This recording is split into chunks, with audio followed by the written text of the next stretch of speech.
ସାପ କାତି ଦେଖିଲେ ଘରକୁ ନେଇ ଆସନ୍ତୁ। ଧନ ବର୍ଷା ସହ ମିଳିବ ଅନେକ ଫାଇଦା। ସାପ ଚର୍ମ ତନ୍ତ୍ର ମନ୍ତ୍ର ଏବଂ କୌଶଳରେ ବ୍ୟବହୃତ ହୁଏ। ପ୍ରାଚୀନ କାଳରେ ସାପର ଚର୍ମ ମଧ୍ୟ ଔଷଧ ଭାବରେ ବ୍ୟବହୃତ ହେଉଥିଲା। ଆସନ୍ତୁ ଜାଣିବା ଏହାକୁ ଘରେ ରଖିଲେ କ'ଣ ହେବ। ସମଗ୍ର ବିଶ୍ୱରେ ହଜାର ହଜାର ପ୍ରଜାତିର ସାପ ଦେଖିବାକୁ ମିଳେ। ଅଧିକାଂଶ ସାପ ରଙ୍ଗୀନ ଏବଂ ଭିନ୍ନ ଢାଞ୍ଚାରେ ମଧ୍ୟ ଥାଏ। ସାପମାନେ ସେମାନଙ୍କର ସମ୍ପୂର୍ଣ୍ଣ ଚର୍ମକୁ ମଧ୍ୟ କାଢ଼ିଥାଏ। ଏହାକୁ ସାପର କାତି ଛାଡ଼ିବା ବୋଲି ମଧ୍ୟ କୁହାଯାଏ। କିନ୍ତୁ ଆପଣ ଜାଣିନାହାନ୍ତି ସାପର କାହିଁକି କାତି ଛାଡ଼ିଥାଏ ଆଉ ଏହାର ରଙ୍ଗ କାହିଁକି ଧଳା ହୋଇଥାଏ। ଏହାକୁ ଘରେ ରଖିଲେ ମଧ୍ୟ କ'ଣ ହୁଏ ଆସନ୍ତୁ ଜାଣିବା। ଜାଣିବା ପୂର୍ବରୁ ଭିଡ଼ିଓଟି ଗୋଟେ ଲାଇକ୍ କରନ୍ତୁ ଆଉ ସାଙ୍ଗମାନଙ୍କ ସହିତ ସେୟାର କରନ୍ତୁ।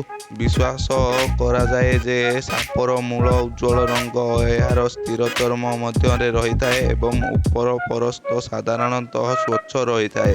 ଏହି କାରଣରୁ ଯେତେବେଳେ ସାପ ତାର କାତି ଛଡ଼େ ଏହା ସାଧାରଣତଃ ସ୍ୱଚ୍ଛ କିମ୍ବା ଧଳା ରଙ୍ଗରେ ହୋଇଥାଏ। ସମୟ ପରେ ଏହା ବାଦାମୀ ରଙ୍ଗର ମଧ୍ୟ ହୋଇଥାଏ। କିଙ୍ଗ କୋବ୍ରା ଏହା କାତି ବର୍ଷକୁ ପ୍ରାୟ 5 ଥର କାଢ଼ିଥାଏ। ମୁଖ୍ୟତଃ ସାପ ଯେତେ ଥର ତାର କାତି କାଢ଼େ ଏହା ମଧ୍ୟ ଏହାର ବୟସ ଏବଂ ପ୍ରଜାତି ଉପରେ ନିର୍ଭର କରେ। ଛୋଟ ସାପମାନେ ପ୍ରତି 2 ସପ୍ତାହରେ ସେମାନଙ୍କର କାତି କାଢ଼ନ୍ତି ଯେତେବେଳେ ବୟସ୍କ ସାପମାନେ ବର୍ଷକୁ ମାତ୍ର 2 ଥର ତାହା କରିପାରନ୍ତି। ସାପମାନେ କାହିଁକି ସେମାନଙ୍କର ଚର୍ମ କାତି କାଢ଼ନ୍ତି ତାହା ମଧ୍ୟ ଏକ ପ୍ରଶ୍ନ। କାରଣ ଏହା ସେମାନଙ୍କ ସହିତ ବଢ଼େ ନାହିଁ। ତେଣୁ ସେମାନେ ଯେତେବେଳେ ବଢ଼ନ୍ତି ତାଙ୍କର ଉପର ଭାଗ ଚର୍ମ କାତି ଭାବେ ଛାଡ଼ିଯାଏ। ସାପମାନେ ମୁଖ୍ୟତଃ ଜଙ୍ଗଲରେ ଏହି କାମ କରନ୍ତି କିନ୍ତୁ ଯଦି କେହି ଏହାକୁ ପୂରା ଦେଖନ୍ତି ତେବେ ସେମାନେ ଭାଗ୍ୟବାନ ବୋଲି ଧରାଯାଏ।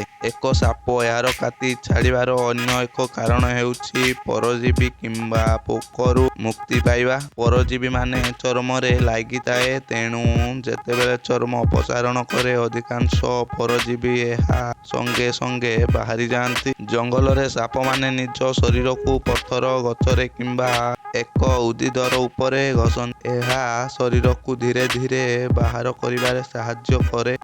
ଏହି ଅବଧି ମଧ୍ୟରେ ତାଙ୍କର ଭୋକ କମିଯାଏ। ତାଙ୍କର ପେଟ ଯନ୍ତ୍ରଣା ମଧ୍ୟ ହୋଇପାରେ।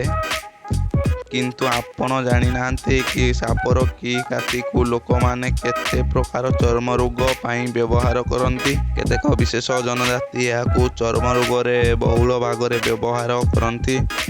ଚର୍ମ ଉପରେ ସାପର କାତିକୁ ପ୍ରୟୋଗ କରାଯାଏ। ଏହା ଔଷଧ ଭାବେ ମଧ୍ୟ ରଖାଯାଏ। ସାପର ଚର୍ମକୁ ଘରେ ରଖିବା ଦ୍ୱାରା ଧନ ଅଭାବରୁ ରକ୍ଷା ପାଇବାର ବୋଲି ବିଶ୍ୱାସ କରାଯାଏ। ଏହା ବ୍ୟତୀତ ଘରେ ସାପର ଚର୍ମ ରଖିବା ମଧ୍ୟ ଖରାପ ଦୃଷ୍ଟି କରିଥାଏ।